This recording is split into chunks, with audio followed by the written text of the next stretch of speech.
In this video, we're going to talk about time tracking in ServiceLedger. The important thing to note about time tracking in ServiceLedger is that ServiceLedger tracks payroll time, and that's what you're legally liable to pay that technician for what they work. And then there's job time, and that's what they actually build out on different jobs, or the amount of time that they allocated to different jobs. For example, from a payroll perspective, I may have worked 8 hours today, but from a job time perspective, I may have only had 6 hours allocated to different jobs, with the additional 2 hours being administrative work, meetings, cleaning up the warehouse, or cleaning up the shop or something like that. So in ServiceLedger, your payroll time always will exceed your job time. However, your job time and your payroll time can match if you use up those that balance, whatever that balance is between job time and payroll time, to some sort of administrative task that you set up in ServiceLedger. So inside of ServiceLedger, what we're going to do here is we're going to use a particular technician, and we're going to create a week of payroll for that particular technician. First thing we're going to do is I'm just going to jump to my timesheet. So if I click on company and click on timesheet, I'm basically going to see all my technicians in here. I'm going to be able to review their time, allocated time, and all that other stuff directly from within here. Now let's just take a particular resource. In this case, what we're going to do is we're going to take John, because he has nothing on here. So we're going to take John, and we're going to enter in time for John. Now there are several ways that you can enter in that time. One being the tech portal, where they can just click buttons that actually creates the time entries automatically. One being from the job, and one being from the dispatch board. What we'll do in this video is we'll do a couple of them from the dispatch board and a couple of them from the job specifically, so that you can kind of see all the different options here. So in this case, we're going to use John for our example. And what I'm going to do is I'm just going to go in and I'm just going to create one job that John's going to work on all week long. So let's just select a customer. And at this point, what I'm going to do is just go ahead and schedule this job out to John for an entire week. So just go out here, select my board that I want to use, and we're going to use this board. I want to go down to John, and let's just put him out there for the full week. Okay, so that's going to, for the point of this training video, this is going to serve our purpose of what we're trying to do. So John's now been scheduled out on this job all week long. Now, we're not really talking about the schedule here or how I got to this point, but for all intents and purposes, John's scheduled out on this job for the week. Now, from a time entry perspective, I can go straight to the time entry tab, and I can enter in my time for John. So what we're going to do here is I'm going to go ahead and create a time entry in the future for John. So in this case, I'm actually going to do this for Friday. And then I'm going to say that he started his job at 8 o'clock. He got to the job at 8:30, and maybe he finished at 4 o'clock. That will give us a nice round 7.5 hours of work for that particular day. Okay, go ahead and click on that, and I now have a time entry in ServiceLedger for Friday. Now I can repeat that process, and I can do one for Thursday as well. So again, I'm going into the future. You typically would not do it this way, but I'm just going to go ahead and do it this way just for the point of this particular training video. Say that he worked 4:30 here, and now he worked 8.5 hours. So 8 hours of actual job time plus 30 minutes of travel time. So the total duration of that is now going to be 8.5 hours. And now what we're going to do is do the third thing for Wednesday.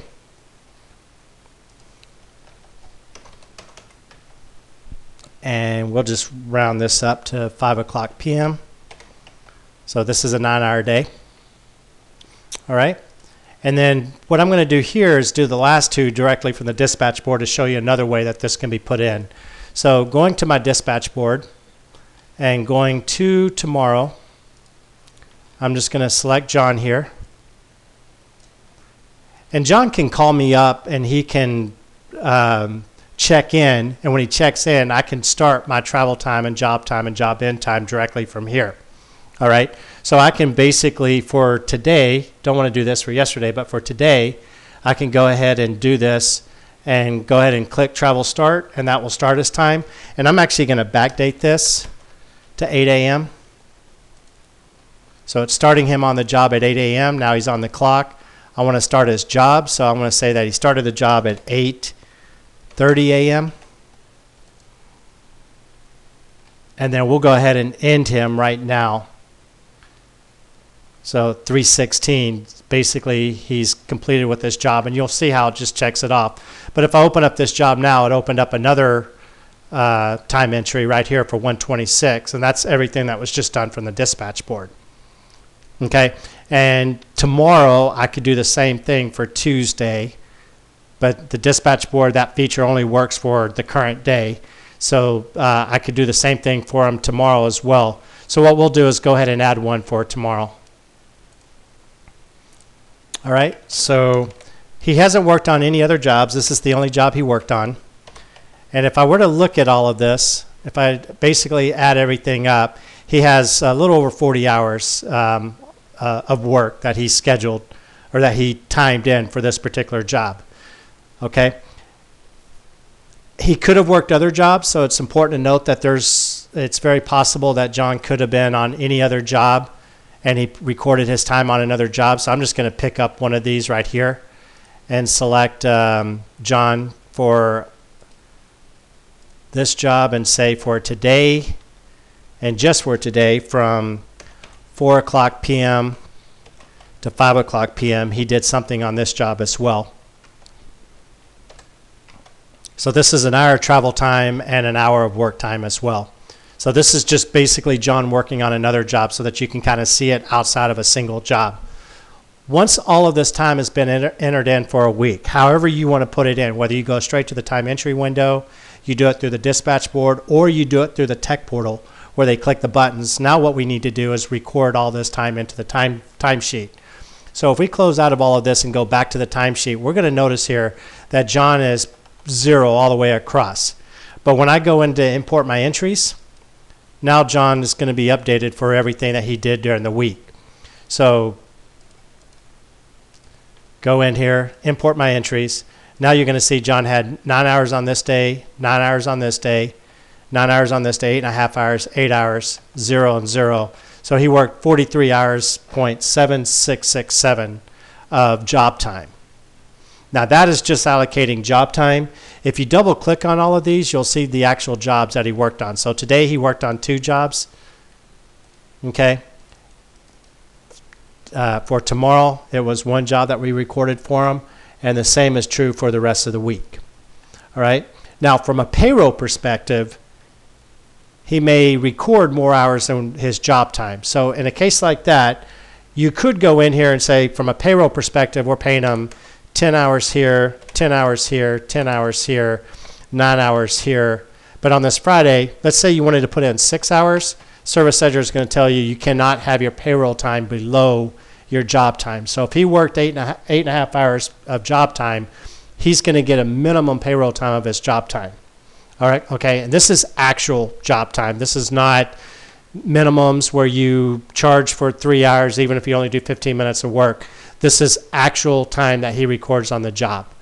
It cannot exceed the payroll time. So in that case, we go up to 47 hours. So at this point, you can do this for all your other technicians. So I just worried about one technician here, but hopefully during the course of the week, you actually update all the time for all the technicians on all their jobs so that you can just go in at that point, and then you can just print your timesheet, and then you have a listing of all your techs and all the jobs that they time. Notice that the timesheet automatically is going to filter out anybody with 0 hours. So if they don't show up on your timesheet, it's because they had 0 hours, and they're not going to show up. But in most cases, you're going to have time entered in for all your technicians. So, okay. Now, there is one other thing that you can do in ServiceLedger that I like to mention, but you kind of go outside of the normal procedure of ServiceLedger, and that is, let's take James here. Let's say James worked 8 hours today, okay?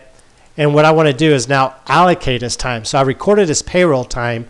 Now what I want to do is I want to allocate his time to the jobs that he worked on. So at this point, all I have to do is just click the Add Entry, select the job that he's working on and the amount of time that he spent on that job, and then just repeat the process for each of the additional jobs that he worked on. So I can go down, select another job, and maybe this was a 3-hour job as well. And I can just repeat the process until the 8 hours is allocated. So whether it's administrative time or whatever, I just follow this process until the 8 hours allocated here matches the 8 hours there. So now he's fully allocated with all of his different time.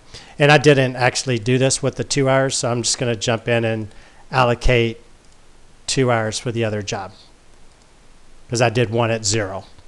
Okay, so that will allow you to go in and actually record the time. Now at this point, once it's printed up here, you can go further by taking this same information and you can export it out into an Excel file. And that's the point that you can take that Excel file and you can manipulate that file with the different columns and everything to actually import into your accounting system or payroll system, or some customers have even manipulated that CSV file to import into their paychecks or their ADP or whatever. So if you have any questions on time tracking, you can email questions@serviceledger.com and we'll be more than happy to address those questions for you.